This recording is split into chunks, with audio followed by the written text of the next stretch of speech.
یہ مقامات مقدسہ،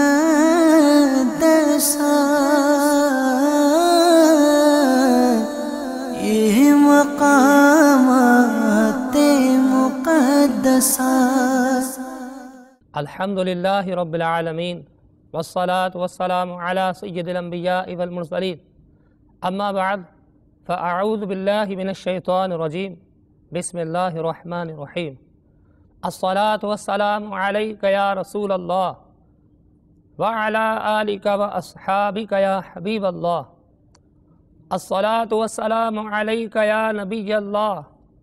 وعلی آلک واصحابک یا نور اللہ۔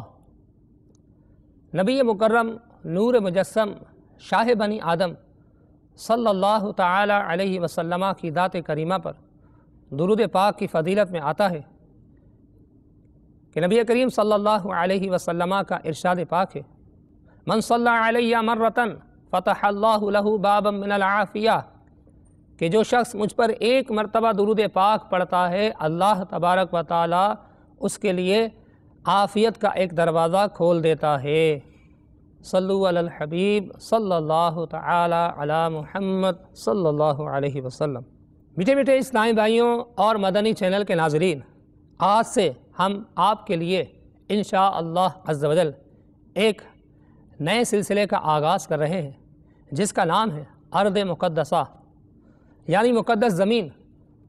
اور اس سلسلے میں ہم آپ کے سامنے دنیا کے مختلف مقدس شہروں کے فضائل و مناقب اور ان شہروں اور مقامات سے متعلق تاریخی واقعات کو بیان کرنے کی سعادت حاصل کریں گے۔ سب سے پہلے ہم کون سے خطہ زمین سے متعلق واقعات کو بیان کریں، اس کے فضائل کو بیان کریں۔ جب ہم نے اس بات کو سوچا تو یہ بات ذہن میں آئی کہ سب سے پہلے کائنات کے اس حصے کا بیان کرنا چاہیے کہ جو پوری کائنات میں پوری روئے زمین پر سب سے افضل و اعلیٰ ہو۔ تو جب ہم نے اس مقصد سے دینی کتب کا مطالعہ کیا تو ہمارے سامنے یہ بات آئی کہ روضہ انور کا وہ حصہ جو حضور اکرم صلی اللہ علیہ وسلم کے جسم اطہر سے ملا ہوا ہے، زمینوں آسمانوں کعبہ مقدسہ اور عرش معلیٰ سے بھی افضل و اعلیٰ ہے، اور اس کے بعد ساری زمین سے افضل کعبہ مقدسہ ہے۔ اور میٹھے میٹھے اسلامی بھائیوں اور مدنی چینل کے ناظرین، مدینہ منورہ میں خود نبی کریم صلی اللہ علیہ وسلم کی یہ خواہش تھی کہ آپ کا وقت آخر مدینہ منورہ میں ہو، جیسا کہ طبرانی شریف کی حدیث پاک ہے کہ حضرت سعید رضی اللہ تعالیٰ عنہ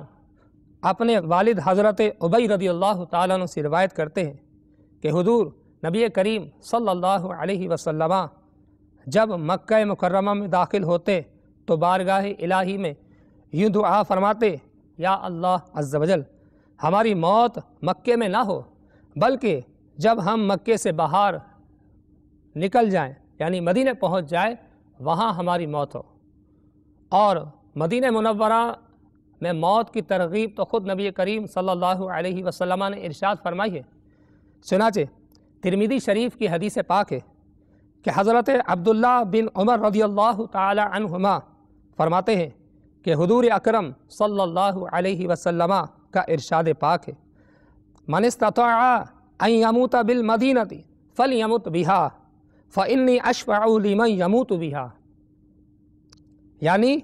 جس شخص سے ہو سکتا ہے کہ وہ مدینہ منورہ میں مرے تو چاہیے کہ وہ مدینہ ہی میں مرے، اس لیے کہ جو مدینہ میں مرے گا میں اس کی شفاعت کروں گا۔ دیکھیے کہ مدینہ میں جس شخص کا وقت آخر ہو اس کو حضور علیہ الصلوۃ والسلام نے شفاعت کی خوشخبری عطا فرمائی ہے۔ اور اسی وجہ سے حضرت عمر فاروق رضی اللہ تعالی عنہ یہ دعا فرمایا کرتے جیسا کہ بخاری شریف میں درج ہے، اللہم ارزقنی شہادۃ فی سبیلک واجعل موتی فی بلد رسولک صلی اللہ علیہ وسلم،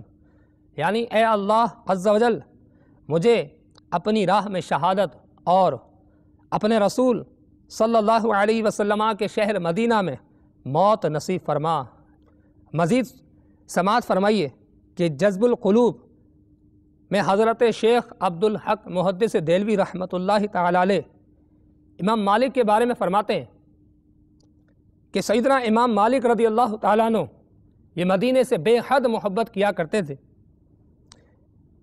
سوائے ایک حج جو کہ آپ پر فرض تھا، آپ نے نفلی حج نہیں کیا، اور صرف اسی واسطے کہ کہیں مدینہ منورہ کے سوا کسی اور جگہ موت نہ آ جائے، چنانچہ ہمیشہ مدینہ منورہ میں رہے اور وہیں انتقال فرما کر جنت البقیع میں آرام فرما ہے۔ میٹھے میٹھے اسلامی بھائیوں اور مدنی چینل کے ناظرین، امام مالک رحمۃ اللہ تعالی علیہ مدینہ منورہ سے کس قدر محبت کیا کرتے تھے اور کتنا ادب و احترام تھا امام مالک رضی اللہ تعالیٰ عنہ کے دل میں، اور اس پاک سرزمین کا کتنا تقدس ان کے دل میں تھا۔ مزید سماعت فرمائیے کہ حضرت مصعب رحمۃ اللہ تعالی علیہ فرماتے ہیں کہ خلیفہ مہدی جب مدینہ منورہ میں آیا تو شرفائے مدینہ اس کے استقبال کے لیے شہر سے باہر آ گئے، جن میں حضرت امام مالک رضی اللہ تعالیٰ عنہ بھی تھے۔ جب خلیفہ مہدی کی نظر امام مالک رضی اللہ تعالیٰ عنہ پر پڑی تو خلیفہ مہدی نے فوراً آگے بڑھ کر امام صاحب رضی اللہ تعالیٰ عنہ سے معانقہ کیا۔ جب سب مل چکے تو امام صاحب نے خلیفہ سے فرمایا، اے امیر المومنین، اب تم مدینے میں داخل ہوگے تو تمہارے دائیں بائیں سے وہ لوگ گزریں گے جو مہاجرین اور انصار کی اولاد ہیں، تو تم ان کو سلام کرنا، کیونکہ روئے زمین پر نہ تو اہل مدینہ سے بہتر کوئی قوم ہے اور نہ مدینہ منورہ سے بہتر کوئی شہر۔ میٹھے میٹھے اسلامی بھائیوں اور مدنی چینل کے ناظرین، بخاری شریف کی حدیث پاک ہے کہ سرکار والا تبار ہم بے کسوں کے مددگار صلی اللہ علیہ وسلم کا ارشاد خوشگوار ہے، مدینے میں داخل ہونے کے تمام راستوں پر فرشتے ہیں، اس میں طاعون اور دجال داخل نہ ہوں گے۔ اور ایک مسلم شریف میں حدیث پاک ہے کہ نبی مکرم نور مجسم صلی اللہ علیہ وسلم کا ارشاد پاک ہے، اس ذات کی قسم جس کے دست قدرت میں میری جان ہے،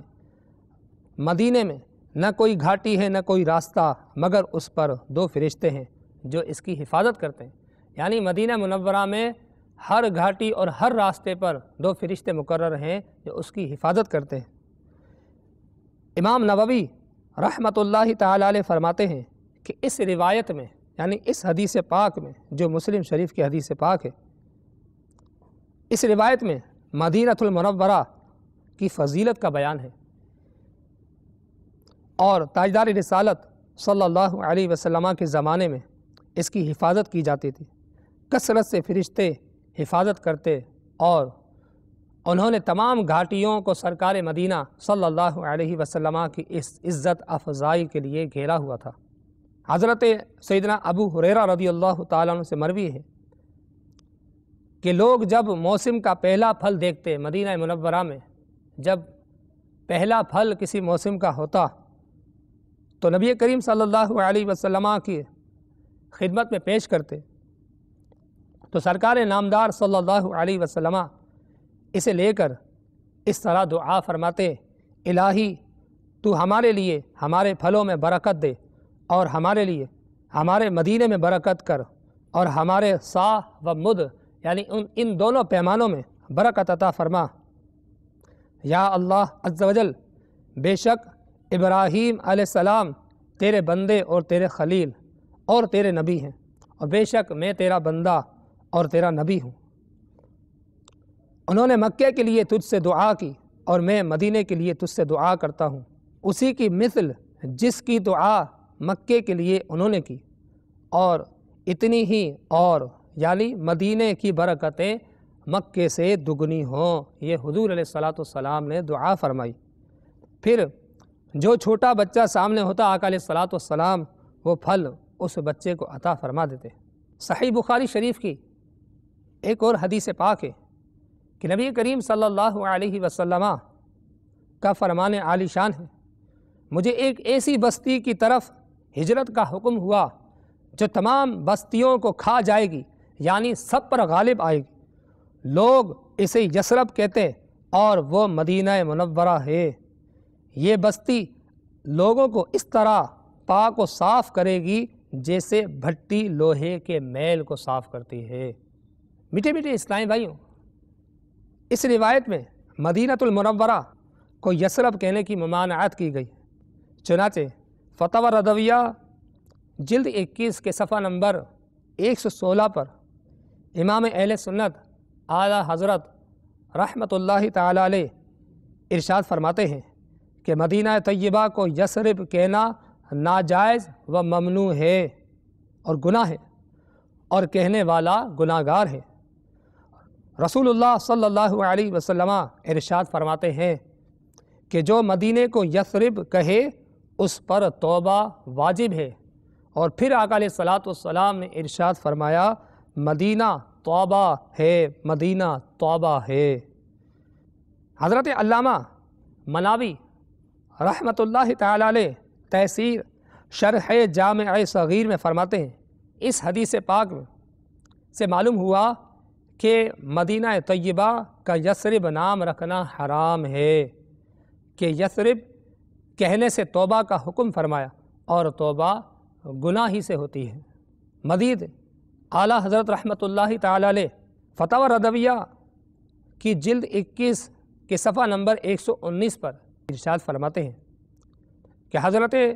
علامہ شیخ عبدالحق محدث دہلوی رحمۃ اللہ تعالی علیہ حشیۃ اللمعات جو کہ مشکات شریف کی شرح ہے، اس میں فرماتے ہیں کہ حضرت صلی اللہ علیہ وسلم نے وہاں لوگوں کے رہنے سہنے اور جمع ہونے اور اس شہر سے محبت کی وجہ سے اس کا نام مدینہ رکھا، اور آپ صلی اللہ علیہ وسلم نے